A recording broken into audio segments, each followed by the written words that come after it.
Welcome to the market money magnet guys. आज यहाँ इस वीडियो में हम बात करने वाले हैं एक ऐसे स्टॉक के बारे में कि जेन्युइनली जो स्टॉक हमें डाउनफॉल में देखने को नहीं मिलता, ये स्टॉक आज हमें करीबन 5% से ज़्यादा की गिरावट में देखने को मिल रहा है। अब ये बात आप सब जानते ही है कि 5%, मोर देन 5% की गिरावट, यानी डेफिनेटली कोई ना कोई रीज़न होगा जिसकी वजह से इतना बड़ा डाउनफॉल आया है। क्योंकि मार्केट में अगर स्टॉक अच्छा परफॉर्मेंस देता है उसके पीछे भी रीज़न होता है और डाउन मूवमेंट के पीछे भी रीज़न होता है। तो आज ये स्टॉक ने मोर देन 5% की गिरावट हमें दिखाई है। तो हम जानेंगे कि ये स्टॉक में इस गिरावट के पीछे का रीज़न क्या है, क्या ये गिरावट कांस्टेंट रहने वाली है, एज वेल एज ये गिरावट का जो पैनिक मार्केट में हो रहा है इसका कितना प्रतिशत इम्पैक्ट हमें ये स्टॉक पे देखने को मिलेगा। मोस्ट इंपॉर्टेंट तो हमारा स्टैंड इस गिरावट के चलते ये स्टॉक को लेकर क्या होना चाहिए, क्या हमें एग्जिट कर लेना चाहिए या अभी भी हमें कॉन्स्टेंटली ये स्टॉक में बने रहने का कोई चांस देखने को मिल रहा है। सबसे पहले आइए हम देख लेते हैं कि हम किस स्टॉक के बारे में बात कर रहे हैं। तो गाइस हम बात कर रहे हैं HDFC बैंक लिमिटेड। आप यहाँ देख सकते हैं HDFC बैंक में मोर देन 5.5% की गिरावट आज देखने को मिली। सिर्फ HDFC बैंक में ही नहीं तो जो housing development finance corporation limited है यानी HDFC लिमिटेड है, इसमें भी मोर देन 5% की गिरावट हमें देखने को मिली है। अब दोनों में भी ये 5% से ज़्यादा की गिरावट है विच इज़ अनएक्सपेक्टेड, क्योंकि आपको पता ही होगा रिसेंटली ही ये दोनों स्टॉक का मर्जर होना है और मर्जर की न्यूज़ के चलते स्टॉक में अच्छी खासी तेज़ी हमें देखने को मिली। 1200-1300 से स्टॉक ने डायरेक्ट 1600 का जो टारगेट है वो अचीव कर लिया है। तो HDFC बैंक और HDFC लिमिटेड जो है, इनके मर्जर के बाद HDFC बैंक फॉर्म होने वाली है। HDFC जो लिमिटेड वो पूरी तरह से हमें डीमर्ज होता हुआ देखने को मिल रहा है और उसके बाद ये बैंक जो है ये one of the largest bank of India बन जाएगी। तो इतनी अच्छी न्यूज़ के बाद आज जो 5.5% से ज़्यादा की गिरावट हमें इसमें देखने को मिल रही है, as well as HDFC limited में देखने को मिल रही है, इसके पीछे का रीज़न क्या है? तो इसके पीछे का reason most important MSCI index है। तो सबसे पहले हम जानेंगे कि MSCI इंडेक्स एक्चुअली होता क्या है और है क्या। शॉर्ट में ही जानेंगे, ज़्यादा वक्त हम इसके ऊपर स्पेंड नहीं करेंगे। तो यहाँ पे आप देख सकते हैं MSCI यानी मॉर्गन स्टैनली कैपिटल इंटरनेशनल।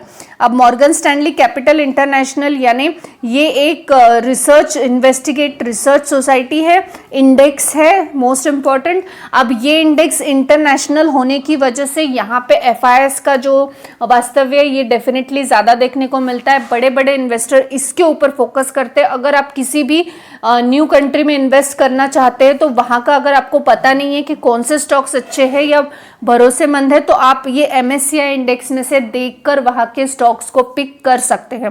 तो MSCI इंडेक्स का यहाँ पे जो रिपोर्ट आई है, मोस्ट इम्पॉर्टेंट चीज़ ये याद रखिएगा कि रिपोर्ट है, अभी एकदम हम ये नहीं कह सकते कि कंफर्म 100% न्यूज़ है। और ये रिपोर्ट जो है इसमें उन्होंने जो ट्विंस यहाँ पे HDFC बैंक और HDFC लिमिटेड को बोला गया है। तो जो ट्विंस है उसके ऊपर के कुछ उन्होंने प्रॉबेबली एस्टिमेटेड बताए हैं, इट्स नॉट अ फिक्स, तो प्रॉबेबल एस्टिमेटेड है।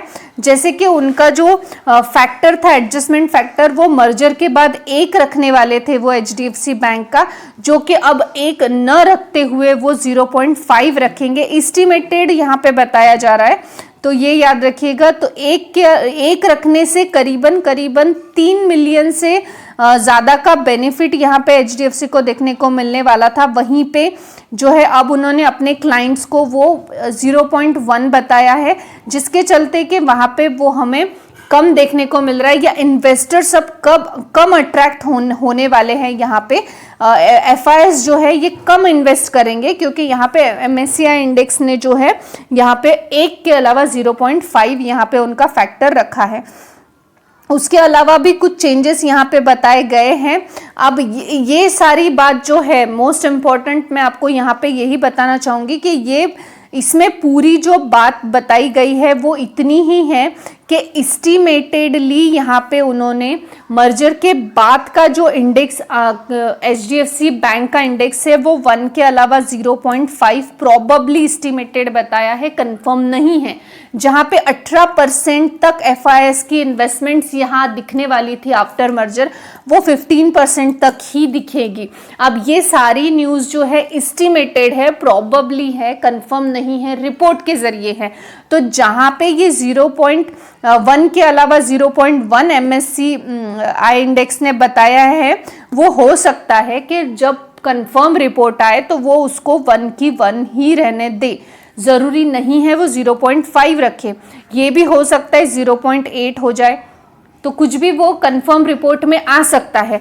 तो यहाँ पे जब HDFC बैंक और HDFC लिमिटेड के मर्जर के पहले MSCI इंडेक्स की ये रिपोर्ट आना, जो कि एस्टिमेटेड रिपोर्ट है, इसकी वजह से हमें जो है HDFC बैंक में और HDFC लिमिटेड में आज ये गिरावट देखने को मिली। जैसे कि मैंने कहा, आज ये बताया जा रहा है कि 0.5 होगा एस्टिमेटली, हो सकता है कल वो ना हो कि एक का एक ही रहे, जिसकी वजह से करीबन 3 बिलियन का बेनिफिट जो है HDFC बैंक को मिले, as well as MSCI index का हिस्सा बनने के बाद जो FIS की जो इन्वेस्टमेंट बताई जा रही है वो 80% ही रहे, या मोर देन 80% हो जाए, 20 या मोर देन 20 हो जाए। तो ये अभी सब एस्टिमेटेड न्यूज़ है, लेकिन मार्केट जो है क्विक रिएक्ट करता है, तो उसके चलते जो है आज हमें HDFC बैंक में और HDFC लिमिटेड में गिरावट देखने को मिली है। ज़रूरी नहीं है कि ये गिरावट कांस्टेंट बनी रहे, हो सकता है 1-2% की और भी हो, लेकिन फाइनल रिपोर्ट आने के बाद फिर से ये स्टॉक में तेजी बनी हमें देखने को मिलेगी। अब मोस्ट इंपॉर्टेंट बात ये है कि हमें ये स्टॉक में बने रहना है या नहीं। HDFC में बने न रहने जैसी तो कोई भी बात यहाँ पे नहीं है, ये एक रिपोर्ट के ज़रिए न्यूज़ है। मैंने जैसे आपको बताया कि MSCI इंडेक्स ने जो एक फैक्टर रखा था, अब उसने वो 0.5 बोला है एस्टिमेटेडली, तो हो सकता है आगे ये एज इट इज़ 1 के 1 रहे, हो सकता है 0.8 0.7 कुछ और करे, लेकिन वो कम से कम 0.5 मिनिममली बता रहे हैं। तो एस्टिमेटेड है, इससे नीचे तो नहीं जाएगा। HDFC बैंक है, मर्जर के बाद ये एक बहुत अच्छी या बड़ी बैंक बनेगी मार्केट कैपिटलाइजेशन के हिसाब से, परफॉर्मेंस वाइज भी अच्छी है, क्वार्टर रिजल्ट्स का परफॉर्मेंस भी अच्छा है, तो हम डेफिनेटली इसमें से एग्जिट करने का कोई रीज़न नहीं है, क्योंकि इंटरनल कोई प्रॉब्लम नहीं है जैसे हमें यस बैंक में देखने को मिली थी या अदर कंपनीज में देखने को मिलती है। मैनेजमेंट का प्रॉब्लम नहीं है, यानी इंटरनल कोई इशू नहीं है, ये एक एक्सटर्नल इशू है, वो भी इतना कोई इम्पैक्टेबल नहीं है कि जिसके चलते जो HDFC बैंक के 20-30-40% गिर जाए। तो 2-4% का फ़र्क होता है। जैसे मैं आपको पहले भी बता चुकी हूँ, एक शॉर्ट टर्म इन्वेस्टर्स होते हैं, एक लॉन्ग टर्म होते हैं, और एक होते हैं कुछ महीनों के लिए या सिर्फ एक प्रॉफिट बुकिंग के लिए। जो शॉर्ट टर्म है वो इंट्राडे, ऑप्शन, चेन, इन सब में इन्वॉल्व होते हैं। कुछ लोग 1000 पे स्टॉक ले लेंगे और 1200 पे बेच देंगे, या हो सकता है 1100 पर ही बेच दे। 1000 रुपीज़ का स्टॉक जो है ये 1100 पे वो सेल आउट कर देते हैं, ये होते शॉर्ट टर्म इन्वेस्टर्स। तो ऐसे जो शॉर्ट टर्म इन्वेस्टर्स होते हैं ये क्विकली ये कर लेते हैं, एग्जिट कर लेते हैं, कुछ पैनिक हो जाते हैं। जिन लोगों को नॉलेज नहीं है वो पैनिक होते हैं, एक न्यूज़ के चलते वो इमीडिएट एग्जिट कर लेते हैं। तो ऐसा हमको कुछ भी नहीं करना है। स्टॉक अच्छा है, फंडामेंटली अच्छा है, मैनेजमेंट का कोई प्रॉब्लम नहीं है, इंटरनल कोई इशू नहीं है, ये एक्सटर्नल एक रिपोर्ट की न्यूज़ के चलते ये हमें गिरावट देखने को मिली है। तो बेटर है हमें स्टे करना है, हमें होल्ड करना है। थोड़ा बहुत गिरावट हो भी सकता है और ये गिरावट कांस्टेंट रहने के कोई भी चांसेस यहाँ पे देखने को नहीं मिल रहे हैं। आई होप गाइस आपको इन्फॉर्मेटिव लगी होगी। Thanks for watching.